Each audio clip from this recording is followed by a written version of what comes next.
Y ya estamos con un ser muy especial, Isabel Rolando. Isabel es presidente de Concebir y nos va a hablar, bueno, acerca de qué es Concebir, qué labor desempeñan, y también va a hablar acerca de la ley de reproducción asistida, que bueno, dio bastante que hablar. ¿Qué tal? ¿Cómo estás, Isabel? ¿Qué tal? Gracias por la invitación. No, un gusto tenerte acá realmente. Muchas gracias, muchas gracias. Contanos qué es Concebir. Bueno, Concebir surgió hace muchos años con la necesidad de poder estar al lado del que le pasa lo mismo. O sea, así como hablaba Neptalí, que se encontró con un mundo distinto, de que a mí no me va a pasar, ¿por qué me pasa a mí? ¿Por qué no me va a pasar a mí? Uno piensa que busca y encuentra el embarazo y no sabe que hay mucha gente que le pasa lo mismo. Entonces, Concebir, uno de los mayores logros que ha tenido y objetivos es ese, poder estar al lado del que le pasa lo mismo, porque nadie te va a entender mejor que el que lo está pasando.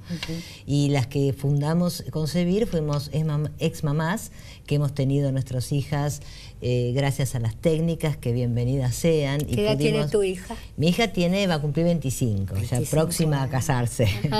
Y bueno, a mí me costó mucho particularmente llegar al embarazo.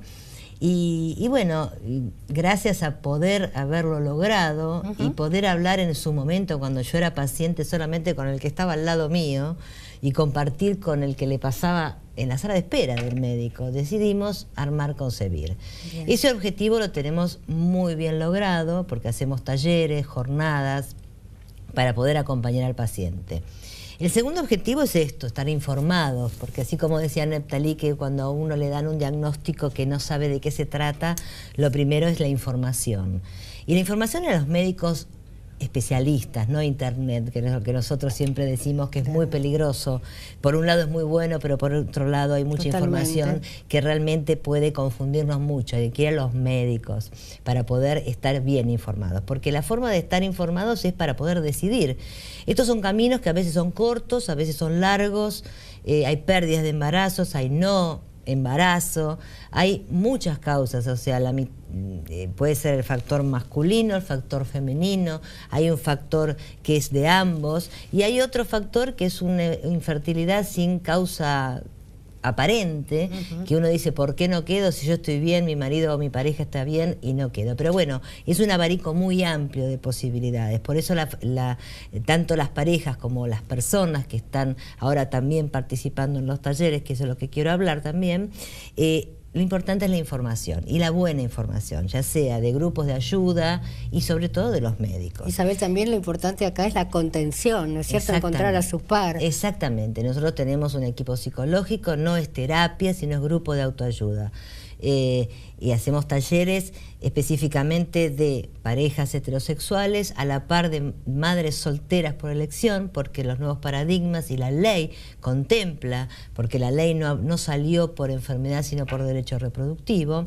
Y después hacemos talleres de aquellas parejas que tengan que recurrir, como dijo el doctor Papier, a donación o donación de semen, y estamos inaugurando este año el taller de parejas igualitarias, porque la ley es amplia. Y el tercer objetivo es ese, y fue ese, que fue el que nos costó muchísimo.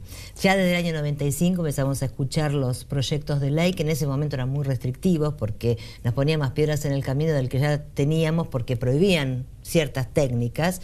Era mejor en ese momento no tener nada que tener una ley que prohibía, porque ya de por sí la naturaleza nos prohibía, si encima la parte legal nos prohibía, estábamos realmente muy comprometidos. Pero siempre quedaba mucha gente sin poder hacer los tratamientos, y ha quedado mucha gente en el camino por una cuestión económica. Trabajamos muchísimo arduamente, yendo a Congreso, a diputados, a Senado, a Poder Ejecutivo, hasta que, bueno, después de mucha lucha, ha salido la ley de cobertura de la reproducción humana asistida. ¿Y por qué hablo de cobertura solamente?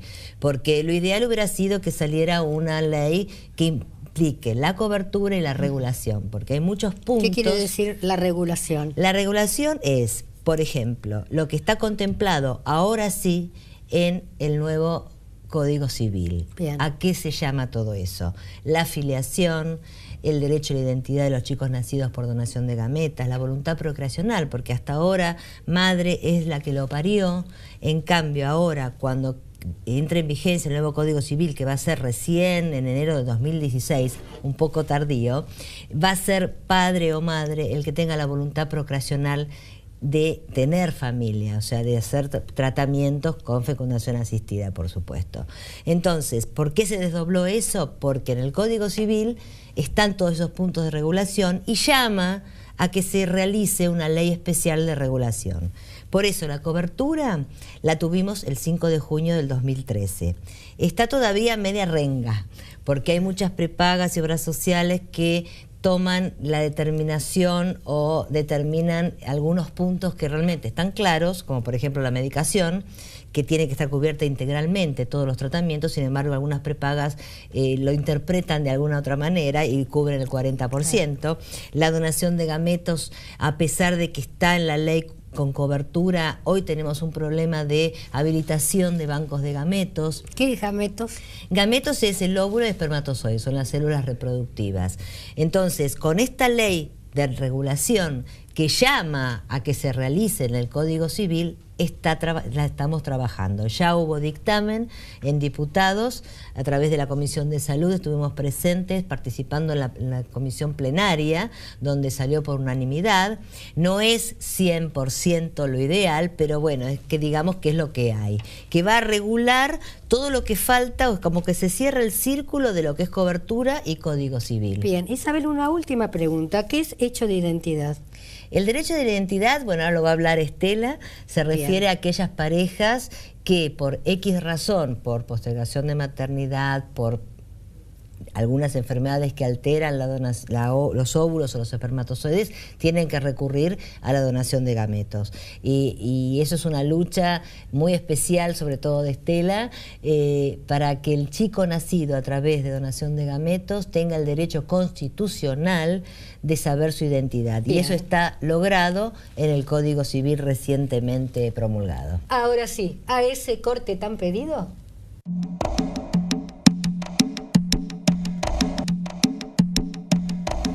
Y continuamos con Hablemos de Salud. Más que interesante el tema, realmente. Estamos ya con Estela Yardón. Ella es psicóloga, cofundadora de Concebir. Y precisamente va a hablar de donación de gametas. Ya nos explicó Isabel qué son las gametas. ¿Qué tal? ¿Cómo estás? Muy bien, gracias. Bienvenida a nuestro programa, realmente. Ya perteneces a nuestro staff. Contanos qué son las gametas. Las gametas son los óvulos o los espermatozoides. Y la donación de gameta es aquellos casos en los que, o por un problema en la edad de la mujer, como hablaron al principio del programa, porque se busca un poquito más tarde, o porque había un problema en sí en la calidad de los óvulos, o algún problema en el hombre, o porque la mujer no tiene en este momento una pareja y decide buscar a su hijo con semen de donante, o porque la pareja está constituida por dos personas del mismo sexo. En esos casos se necesita recurrir a una gameta que dona otra persona, ¿sí? Bueno, esto se hace en el laboratorio, se unen las gametas en el caso de que sea alta complejidad. Cuando es, por ejemplo, una donación de semen y se recurre a baja complejidad, se hace una inseminación intrauterina.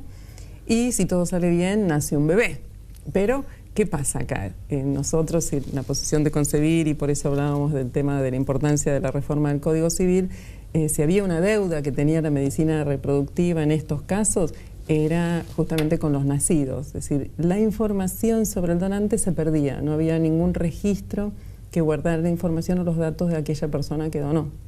Entonces yo, como psicóloga y desde Concebir como ONG, siempre sostuvimos que los niños tienen derecho a la verdad, a conocer sobre su origen y acceder a aquella información que en realidad les pertenece, porque es, una parte de ellos tiene que ver con este donante que gracias a él ellos pudieron nacer, gracias a él ellos tienen la familia que tienen. Es decir, el donante no tiene nada que ver con el papá y la mamá o con las dos mamás o los dos papás que traen este chico al mundo, pero sí tener la información que esta persona necesite. Y bueno, y hasta ahora, hasta hace muy poquito, no había ninguna instancia legal que les permitiera a las personas que nacían gracias a la donación de gametas en acceder a esta información. Y con la reforma del Código Civil esto es posible. Esto es posible, ¿no? O sea, una década atrás uno jamás hubiese pensado tantos adelantos positivos. Sí, en realidad concebir lo piensa desde que nos fundamos, es decir, hace 18 años que nosotros estamos luchando por esto, lo que no nos imaginamos era que algún día lo íbamos a lograr. Sí. Es decir, esto es una lucha de muchos años, algo que realmente para nosotros era muy fácil y muy sencillo, es decir, nos parecía lógico que los chicos necesitan la verdad, que los padres, que son aquellas personas en las cuales los niños confían desde pequeños y que van construyendo su identidad en relación a lo que saben, lo que sus papás le dicen, tienen derecho a conocer algo tan importante como es que, por ejemplo, no comparten la genética con uno de sus papás o con los dos, porque a veces hay donación de óvulo y de semen, ¿sí? La adopción ha demostrado que, digamos, el amor y la filiación no tienen nada que ver con la genética, ¿no? Esto tiene que ver nada más que con la identidad, con saber y con entender. Estela, ¿vos tenés 2 hijas? Yo tengo 2 hijas. ¿De qué edades? Uy, ya son grandes también. Ah, bueno, está. Es un problema, ¿viste? Porque nos preguntás la edad y... Bien, son grandes. No, 19 y 15, sí. Bueno, medianitas son. Sí, claro, porque viste, nosotros como fundadoras, claro, estábamos ahí con las niñas muy pequeñas, ¿no? En realidad concebir tiene esto, ¿no? Una vez que uno lo logra, que tiene la suerte de haber tenido sus hijos, siente la necesidad de ayudar y acompañar a los otros, ¿no? Por eso, yo digo, ¿qué es lo que nos sostuvo tantos años en esta lucha, ¿no? Es esto, esta necesidad, esta alegría que uno tiene, bueno, poder de alguna manera devolverlo, ¿no? Exacto. Bueno, yo recuerdo, ponele 30, 40 años atrás, el problema era decirle de dónde venían los bebés, ¿no es cierto? Porque que lo traía la cigüeña, que estaba en un zapallo, que bueno, todas esas cosas delirantes. Esto en parte del trabajo que hacemos en Concebir, que es apoyar a las parejas a ver cómo le cuentan esto que parece tan sencillo, ¿no? Exacto. Y que va integrado justo a lo que vos decís. En el momento en que el chiquito tiene más o menos 3 años, 2, 3, 4 años, que empiezan a preguntar cómo nacen los bebés, ese es el momento privilegiado para explicarles que un bebé nace de una célula de un hombre y de una mujer, que después estas células se unen y crecen en la panza de la mamá, pero que en el caso de él, una de estas células no estaba, no funcionaba, como en palabras de uno de los nenes que... Bueno, existe en Argentina la red argentina de familias por donación, y uno de los nenes que está en la red le dijo a la mamá, cuando la mamá le explicaba, le dijo: y ya sé, mamá, tu semillita no era mágica. Me pareció tan lindo, digo, él solito encontró la explicación, ¿no? De qué era lo que le pasaba. Tu semillita no era mágica, entonces por eso necesitaste... Lo toman como algo natural. Lo toman como cuando uno es honesto y cuando uno les dice la verdad, desde muy chiquito. Cuando uno no les cuenta, cuando uno oculta y se enteran de grande, la sensación es lo mismo que pasaba con las personas adoptadas hace mucho tiempo, ¿no? Las sensaciones de haber sido engañado, y de mucha frustración, ¿no? Por más que uno quiera mucho a sus papás, sienten que se guardaron algo que no les pertenece y que tenía que ver con ellos, entonces.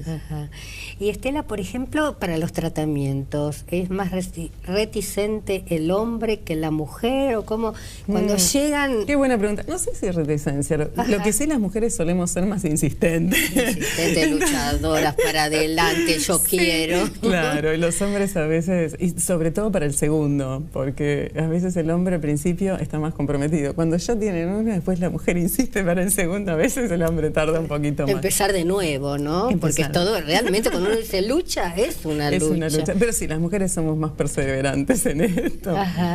Y de pronto a las parejas que nos están viendo en este momento, ¿qué le aconsejás vos?